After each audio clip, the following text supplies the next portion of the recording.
still use the original V-Synth, because I've got the GT, but I like the original V-Synth, and I use that on everything. It's right there at the front of my rig for the live shows.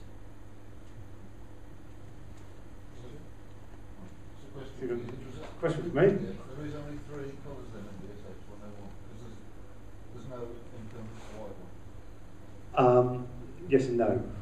Roland made 3, red, blue and grey, but several of them were pimped white. So if you've seen one in white, that's why it would be. But Roland didn't make a white one, not to the best of my knowledge. Is there a TV show there? People want Roland this out. Maybe. Gentleman in the green.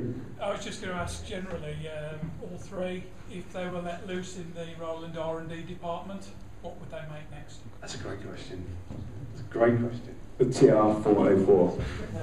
And can I tell you a reason, sorry jumping in, why that would never happen? Because there's a number the Japanese don't use. Yeah, I was going to, so why has there never been a 404? That was actually a question I was going to ask you. Because the number 4 in Japan is a dodgy number. Wow, that's which is why there's only a handful of other products that have got 4 in it.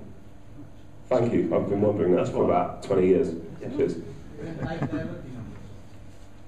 Maybe. Was it 208? Yes, maybe. I don't know the answer to that. I know 4 is a taboo number in Japan. There's no 13th floor either. In any of the hotels, no. Oh, right, okay. Even if you're on the 14th floor, you know you're on the 10th. Can I just pick up on that question and Jody's answer? Why then why a TR-404? Why would you have a drum machine?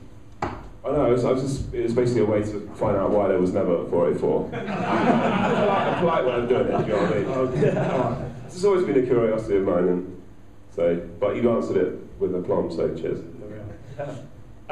Graham, what would you...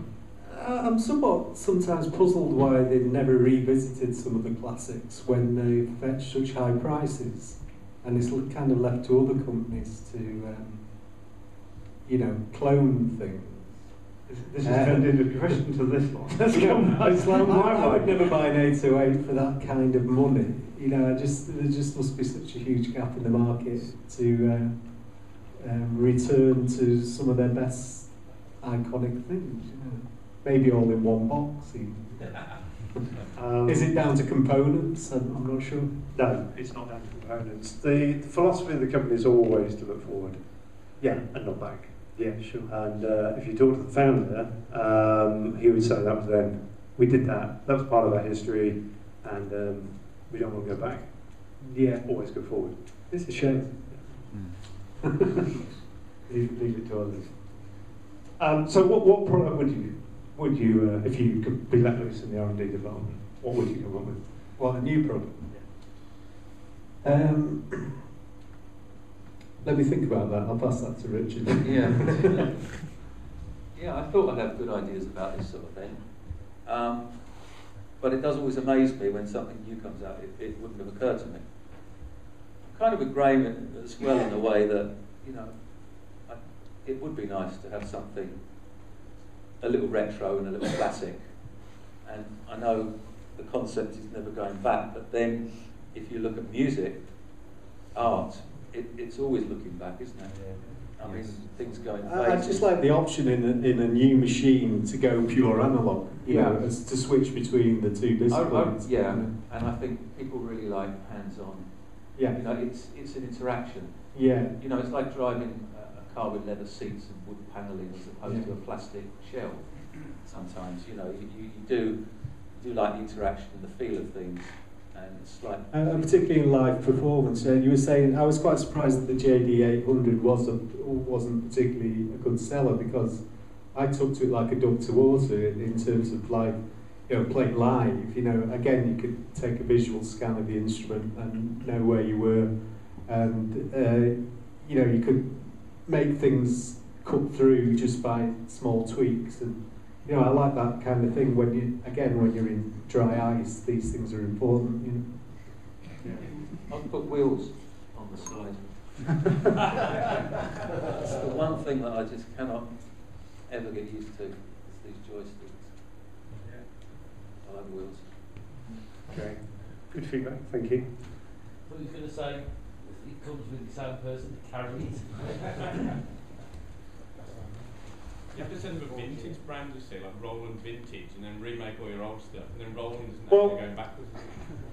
At the risk of this sounding a little bit like sales pitch, forgive me, but we are about to do just that. We're about to launch a whole series of patches called the Roland Legend series for the Jupiter. And as Gareth was showing earlier, you can emulate the Jupiter 8 quite successfully. But the point Graham made was equally valid, and that was quite a few layers to get to do it. And not only that, I think quite a lot of people of a certain age don't have the knowledge of subtractive synthesis to be able to recreate those kind of sounds. So we are about to introduce a free download, which is 100 patches that are modelling Jupiters, all the old Jupiters, which will run on the Jupiter 80. So maybe that's a bit of a concession to a nod to the past. Any other questions? Yes, sir. I don't know much about synthesizers, but I like the sound. Can we get all three playing at once? That's what I'm thinking. Well, that might be a very convenient point to draw this section to a close, unless there is anyone that actually had some specific further questions they wanted to ask. What price does the new one go for now? 2.5. 2.5. Just defer to a colleague. Have I said the right thing? Yeah, I think it's 2.5. 2.8, thank you, yes. Street to go. quoted as 2.5. I'm not a retailer, I work for the manufacturer, so you need to talk to the retailer. So, what I was going to say, if there's no further questions, to answer the gentleman's question that he just raised, sorry, the gentleman in the middle there, behind the curtains here, we have pretty much one of everything we've ever made, not quite, but most of the synthesizers. Graham has got some of his gear set up, plugged into audio, so that if you wanted to hear some of how Graham did his stuff, it's there. Richard's here with his, got the Jupiter's here, and Jody, of course, there's plenty of bits of kit that Jody uses. So, I'm going to draw this section to a close, and the curtains will pull back, you'll see all this gear. You're then free to go and try it. It's all on headphones, so help yourself. And it just leaves me to conclude just to say thank you once again to Jody and to Graham and to Richard. Big round of applause.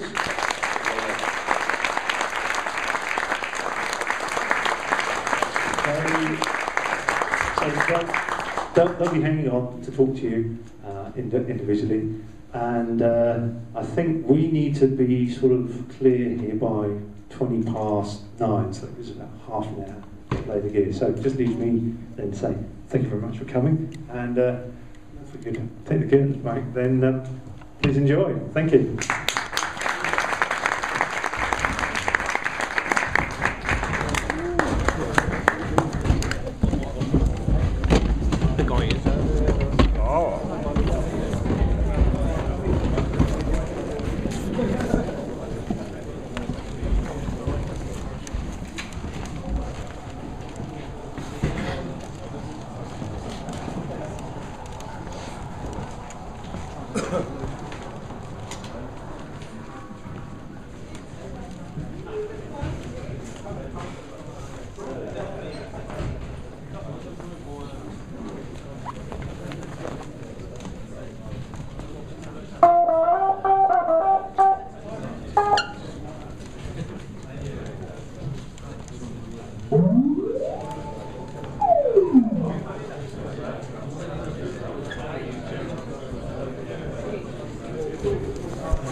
There you go. Brilliant. Amazing. Just a little rough thing, do you know what I mean? But yeah, you can kind of jam out. I had to add today's new tune. Yeah, that's fantastic. Cool, man.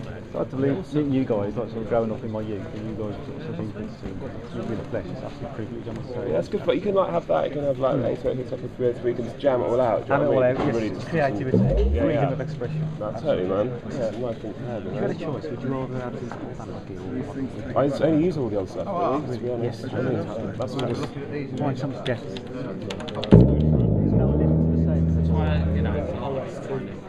It's so much more tangible, do you know what I mean? Yes, yes, absolutely. It's more texture.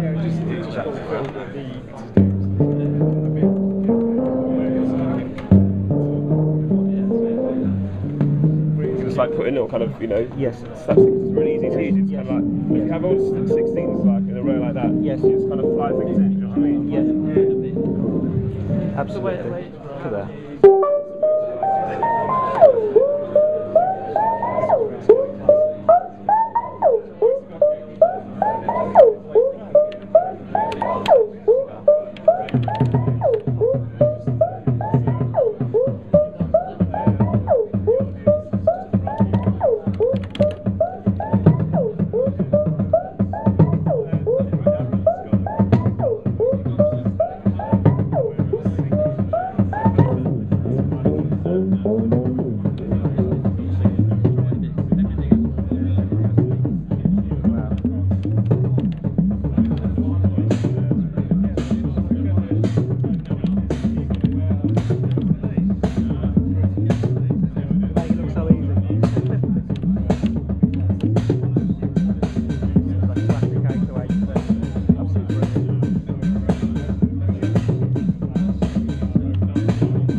Tune them.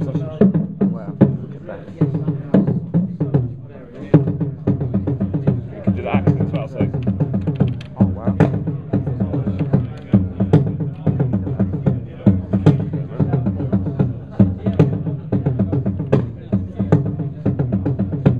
I'll put hands on it rather than.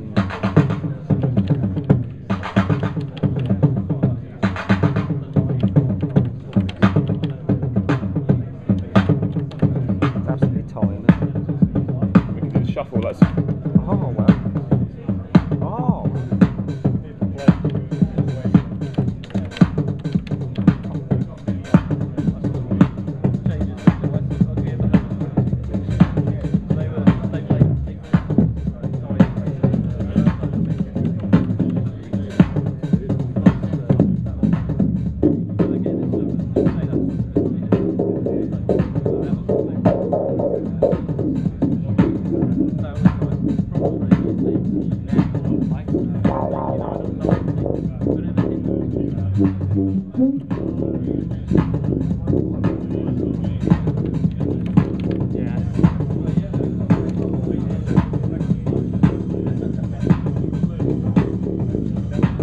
Absolutely brilliant.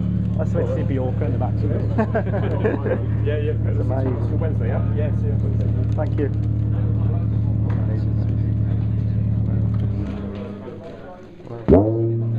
Living legends in their own right. Living legends in their own right. Well, I'll say so, gentlemen, just like to meet you guys, absolutely privileged. I grew up listening to your music in my youth, and I've got a lot of the albums and see like 10 times. Yeah, absolutely killed my speed because I'm not playing. It really is, it's absolutely incredible.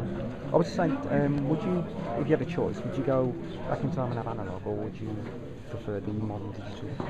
I think we had an attitude then of just using anything that came our way, you know what I mean? We wouldn't be very fussy. Fussy, you know? yes.